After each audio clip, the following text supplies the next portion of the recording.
Hi guys, I'm Megan Lane, the intuitive actress, and I wanted to talk to you all about one of my tips and techniques. If you're feeling a little stuck or not really wanting to move forward on things that you know are good for you but are not your favorite, this is called taking the path of least resistance. So if you're trying to, say you're a creative, let's go actor since a lot of actors are on this channel. If you're an actor and you want to get back in class, but class kind of freaks you out or you're feeling really insecure about going back, pick the class that sounds like the most fun. Pick the class that feels like camaraderie. Pick the thing that you know you're strong in. When you do that, you have a good, positive experience. When you pick something you know is going to be good or that you know is a safe environment, you're going to want to do more. You're going to want to do what challenges you next. So if you start with something that feels a little safer, not saying you're not pushing yourself, but a little safer, it'll snowball into wanting to do things that are harder. You're going to get not bored, but you might outgrow it, or you might want a new challenge. But if you try to force yourself into something you don't feel ready for, that doesn't feel safe, you might have a negative experience. I'm not saying don't go for it. If you're feeling it, go for it. But if you're not feeling really super safe and you're shoving yourself ahead, forcing yourself to do something, if it already feels like that, that's your intuition screaming at you. That may not be the right thing. If it's just that fear that feels like butterflies and you're scared but excited, that's right where, usually that's your intuition going, yeah, you're ready for this and pushing you a little bit past your comfort zone. So this goes for everything, including errands or your to-do list. If you just are like, I just can't today, do the thing on the to-do list that's the easiest. If it's dropping off your shoes by shoe repair, that's just a half block away, start there.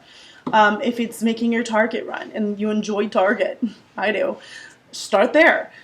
What happens is once you get going and have positive experiences and are crossing those things off, it gets positive and it snowballs and you want to do more. You get inspired to cross more off, to go to higher levels, to push yourself harder in your workout. But you have to start where you are, and that's good enough. Otherwise we get into perfectionism, and I've talked about this a lot because I am guilty of it.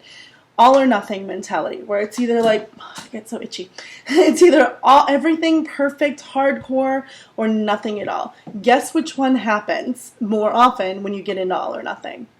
Yeah, right, nothing. Nothing happens more often unless you answered all, then good for you. You're one of those very few type A hardcore people that most of us are not. Even if we are type A, we tend to get into the struggle of all or nothing or perfectionism, which is actually procrastination. Procrastination is perfectionism in disguise sometimes. So start with the easiest thing. Get some positive experiences. I promise it will grow. If you're feeling super depressed, maybe you don't want to force yourself into an extreme social situation. Maybe just going to dinner with a close friend, baby stepping out of the house is enough today. And that's good, like just to get started, just to get out of the house. Or whatever your examples are. Think of in your own life where you'd like to grow, where you've been feeling stagnant or where you want the most growth. And find the thing, pick one now, I'll give you a minute. Find the thing that would be the easiest or the most fun. Just think about it for a second. Now put it on your calendar. Now plan it out and go do it. Because you're picking the easiest, you're being gentle with yourself, but you're still moving forward. And that's enough. That's enough because it gets you forward momentum. You'll do more. You'll do more when your energy's better, when your mood's better, or when you feel more secure. So just get started. That's enough for now. Every little bit helps. It really, really does. They say do something once a day for your acting career. I say great, but that can even be talking to your friend who's in the industry and just picking their brain. That totally counts. Going to lunch counts. It doesn't have to be hardcore all the time, or we run out of money and run out of energy. So it's okay to pace out, but keep moving forward. That way it's not so intense and you can sustain it. So that's it for today. Enjoy this rainy day in LA if you're watching this today, and I hope you all have a good week. Talk to you later. Bye.